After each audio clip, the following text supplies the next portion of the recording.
everyone. So happy to be here with all y'all. It's such a beautiful place. So to start off, I wanted to give everyone a little bit of background about myself. So I grew up in a small town in Texas called San Angelo. It's a very small town of about 100,000 people. And in that town, it's located in something called the Bible Belt of West Texas. So the family I grew up in was a very, very religious family, very Catholic. And I feel like I got a lot of my belief systems from them, even though what my upbringing with them was not a positive one. They're very Christians and Catholics, they like to preach a lot about helping the poor and helping their neighbors and loving everyone and not judging everyone. But from what I could see growing up is that was not the case. And that the way they would talk about poor people on the streets or the way they would talk about homosexual people, they talked about them like they were the incarnation of Satan themselves, or even people who listened to metal music or anything like that. They were all just irredeemable and evil. And I was a young kid and I was lapping all this up and I thought, okay, well, this is how the world works. But the more I got older, I realized that something's wrong here. Something's a little off. I'm told to love all these people and to treat them with kindness and give them whatever I can, but that's not the reality I was seeing on the ground. And I actually have a funny story with that. I was listening to metal music at the time. I was a really big rocker, and my parents, this is what they said to me word for word, like, you better stop listening to that music or you're gonna open up demon portals in the house that are gonna kill your little brother and little sister. I was, whew. So after that I was like, oh boy, maybe not, maybe this isn't the way to go. And on top of that, when I was very young, my father, I have so much respect for my father. He's a conservative guy, but he is the most hardworking man I've ever known. Every night I would come home every day I would come home from school and he wouldn't be there because he would work from 6 to 8 every single day. And he would work overtime every week, overnights. I barely knew the man. And he was the most hard worker I've ever known. And then 2008 came around, the housing crisis, and we lost our home. And I didn't understand it at all. My dad went and got up early every day. He busted all the sales records. He got all these little plaques from his store saying, you're the best regional guy, and you got all these records, and oh my gosh, we love you so much. And after all of that, we still lost our house, and we had to sell our vehicles. And that was the real tipping point for me, because I saw that even if you are the hardest working person around there, hard work doesn't make you rich. There was something else that makes you rich. And I really found out growing up that those forces were the capitalist interests that try to keep us all down, that deprive working people of the right to dignity, the right to...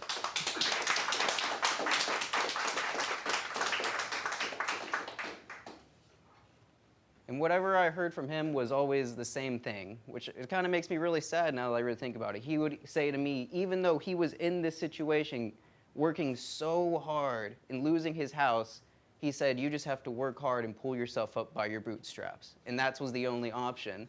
And that was, from what I can understand, that was his way of blaming himself. And that hurt me so much in my core, because I saw this man get up every single day and be the hardest worker I knew, and he blamed himself. And that was so dark, I couldn't fathom it. And I think that's how a lot of average Texans feel. They feel like if they're in a bad situation, it's all their own fault. They can only blame themselves, they only need to look inwards. And that's the bullshit that people hear in Texas. And they don't hear any other message. They don't hear any type of other possibility. You're written off as a crazy. Even if you call yourself a Democrat, you're a communist. Like, it's just completely backwards. And through that experience, I really found out that the way to convince these people isn't to shout them down or try to make them feel like they're the problem. Is those are the people who are actually dealing with the problem directly and every single day. And our message of optimistic socialism really resonates with these people. If you tell these people everything you believe, how you believe in the nationalization of resources, how working people deserve to live in dignity without fear of losing their homes, they resonate with that. But when you say the C word, it's like everything goes out the window. So it really shows that they're not afraid of communism. They're not afraid of socialism. They want socialism, but they just don't know what it is.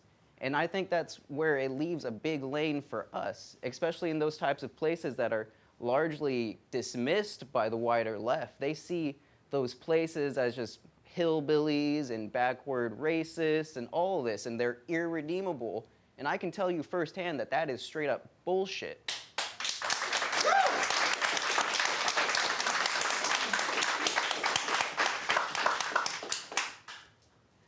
Especially whenever we talk to them about things like mutual aid. You'll hear this a lot from the South and in Texas. They call it Southern hospitality, helping your neighbor.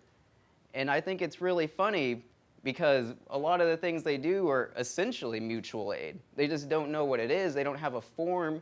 They don't know what to call it, but they know that towns like that require that sort of solidarity to keep people moving, especially those people who fall through the cracks. And as our system declines more and more, that just becomes more and more people. And especially in my town, there's no left anything. There's no party, there's no movement, there's no group, there's no protest, there's no nothing. I think we got freedom defenders who hate the masks and want to burn them all. That's the closest thing to political action that you get in my town. And as a leftist, that seems really daunting. You know, it seems really alienating, but that's totally the wrong way to feel. And after I started getting into Caleb's writings, that's when I really saw that this doomer, gloom, nothing's ever going to change, there's no hope, these people are all just racist, and they're irredeemable, and they're all this and that. And I realized that these people were just my neighbors. And when I talked to them about actually what socialism is and not this boogeyman, they resonate with our message, and they love the ideas of mutual aid. They want that in their communities. And that left me in an interesting spot, kind of all alone. And I knew that self-destructive, doomer mentality that the synthetic left has been pushing, the one that I had adopted myself, wasn't not only destructive to my own well-being, but destructive to the working class movement as a whole. And I knew that I had to break out. I had to get to the masses. I couldn't just sit there and sulk and say, oh, I live in a bad place, so nothing's ever going to happen. Because if you don't dare to struggle, you're never going to win. That's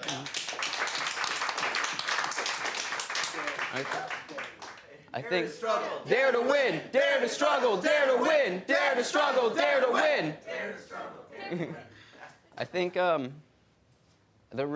one of the biggest parts that helped me a lot is my partner, Christina, over there. We give her a little round of applause. Without her and Caleb, I don't think I would have got the courage to do all the things that I've done. And I deeply respect both of them. And I want to thank them both so much, especially Christina, because the way she can talk to people and the way that she can just be on a one-to-one level with people, that's the only way you're ever going to convince people of socialism or radically changing their ideals, is if you have a real, genuine human conversation with them. And it's like a good friend of mine, Robert, likes to say. It's kind of like putting a pebble in somebody's shoe. It's when you plant that little idea that maybe the system's not so right, maybe something's wrong, and they'll have that pebble in their shoe. And the longer they walk on it, they'll realize there's something wrong. This is something uncomfortable. It's getting worse and worse. And that's how you reach people. That's how you really break through these kinds of people.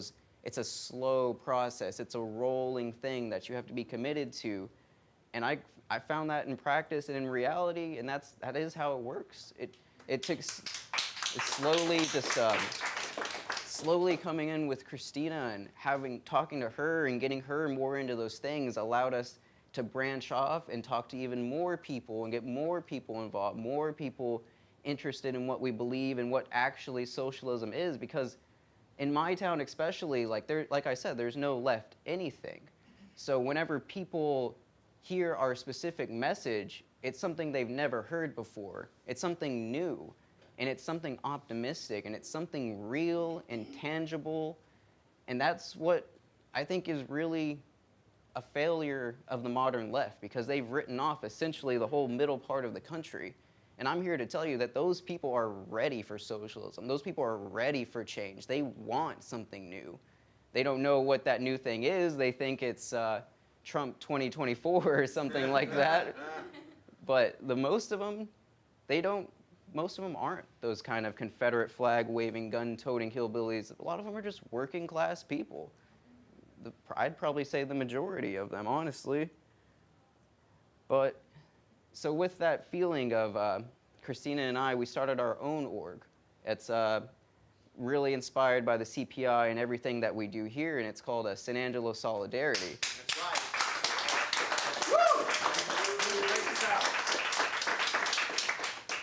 And with this group, we were able to do a lot. Like, the first month we started, it was 5 people, and we just did a reading group, and we would get together every weekend and read the CPI manual and discuss and try to learn more about socialism. And for about a month, that's what it was. And then our whole town was struck by an insane water crisis. Acetone, nephelamine, and benzene, and another list of long, huge words that I'm not sure how to pronounce, chemical solvents were being pumped into the water supply by some unnamed capitalist in the city. And it was insane. I remember the first day that everything happened, the reason that the city actually got on top of it, because this leak had actually been going on for about a week. People had been reporting things like this for a week. But the tipping point was a woman took a shower and she had to immediately be rushed to the ER because all of her orifices were on fire. They were burning. And another man drank a glass of water and instantly started vomiting. And the city, their response was so lackluster, it was insane. It was days and days, it was probably 4 days before they actually hopped into action.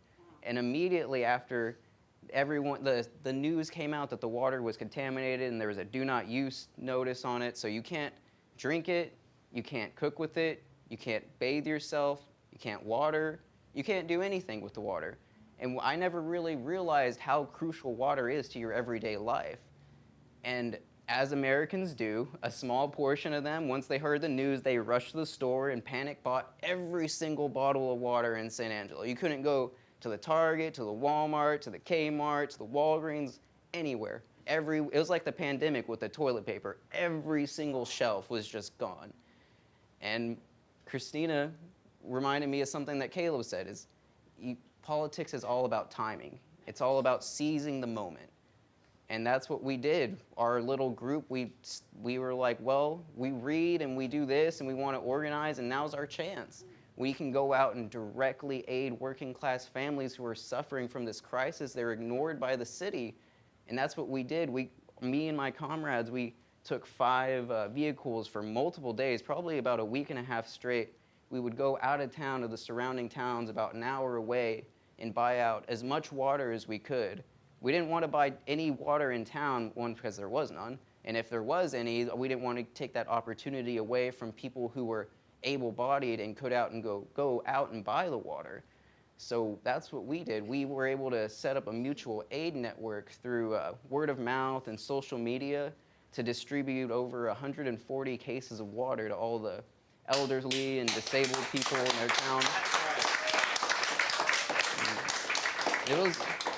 It was really sad for me, because a lot of the people who would hit us up, it was the grandchildren of some grandpa, and they would tell me that my grandma, she lives in a house and she doesn't have a car, she has 3 grandkids, she can't feed them, she can't bathe them, they can't brush their teeth, they can't do anything. Can you please help us? And we were getting calls like that non-stop all day long for about a week. And the city's response was really telling, because through it all, they just minimized the problem as much as they could and vowed to never say who poisoned the water supply. Wow. I'm telling you, if it was me or you, any average Joe in this room who poisoned the water supply of 100,000 people, we'd go to jail. Right. Yeah. Right. But it's some member of the business community. Wow. So they went off scot-free. Still, to this day, we have no idea who they are. And as the water crisis was happening, it rolled into the big freeze. Like, it was the exact same time, like the water crisis was still ongoing. I'm sure y'all have all heard of the Texas freeze that happened. It was completely devastating. It was really eye-opening for our small org too, because we had just been on the ground for a little over a month now.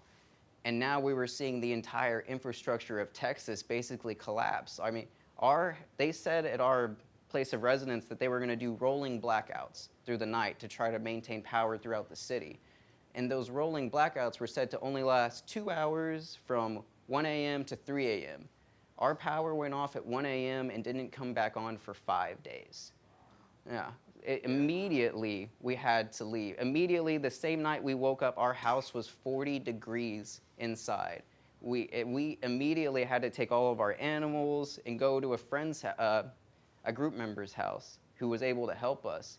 And that was a really eye-opening experience for us, because we wanted desperately to go out and try to help people and try to get something done in this extreme crisis, but it showed us that we just didn't have the equipment or the skills or the money basically to do all of these massive things. Like, we can't fix the power grid. We can't build homes for people on the spot and then warm them. It showed that we, as a socialist movement, we need to create that infrastructure in which we can directly help working people in times of crises.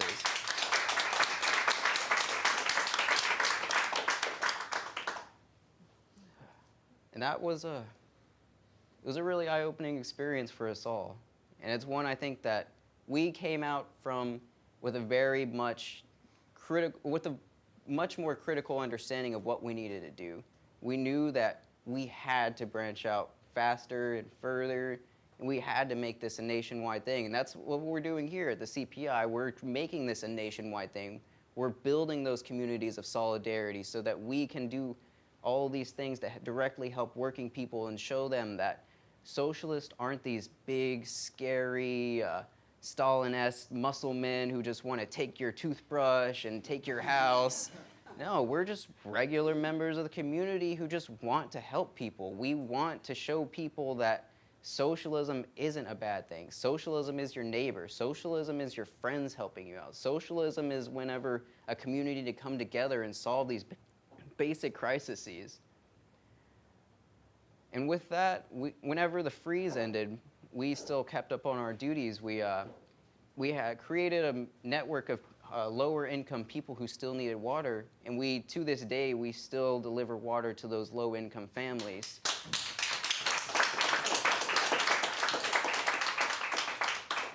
And when talking about aid too, I think we decided that the most affected people in our community by the crisis of capitalism was the homeless community. So we crafted about 30 homeless care packages with food, socks, dental supplies, hygiene supplies, all those sorts of stuff, feminine hygiene stuff, all of that. And we were able to distribute that to the community. And also, we had a very interesting run-in with the Catholic Church.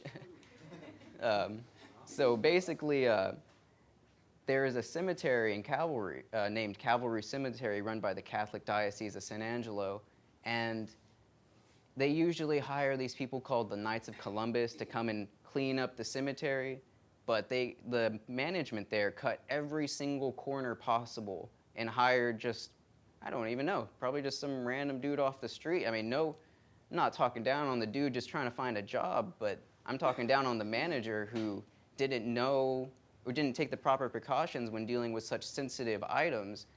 And what they did with these items is that they ripped out everybody's flowers, everybody's crosses, everybody's flags, everybody's tombstones, everybody's rosaries.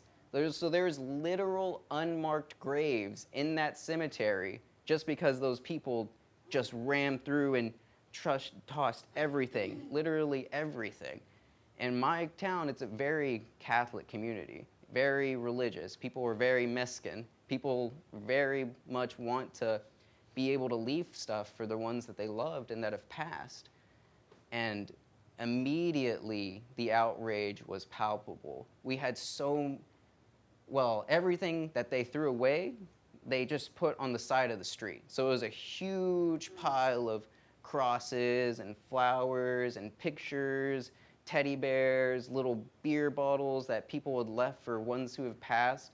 So our team, we spent all day organizing all of these things because we had families rolling up all day long looking for their stuff, looking for mementos of their loved ones that are passed, because that stuff's priceless.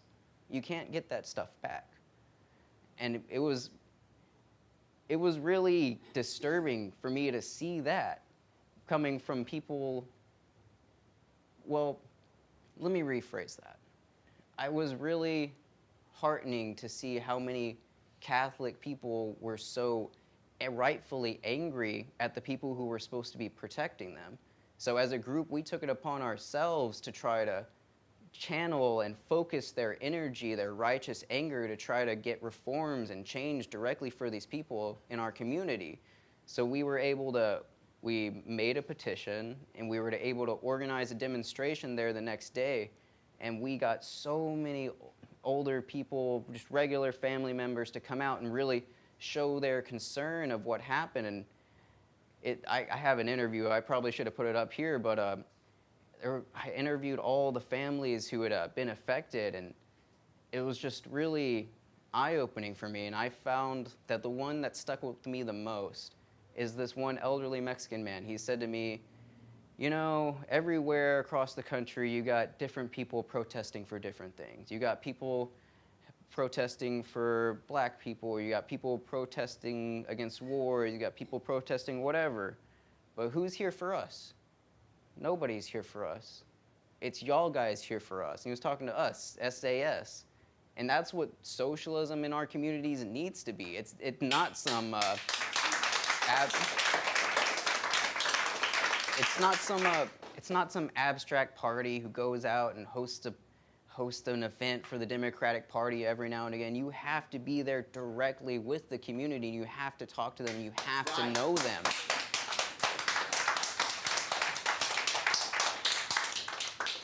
And I think that's really our mission, is to show people and average Texans that socialism isn't a boogeyman. Socialism is something that our neighbors give to each other, and that something that's positive, something that can bring prosperity.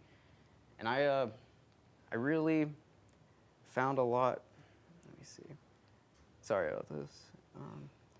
What I wanted to say to wrap up is, it was daunting doing it at first, making a group. I know it's not something that's easy. It takes a lot of courage.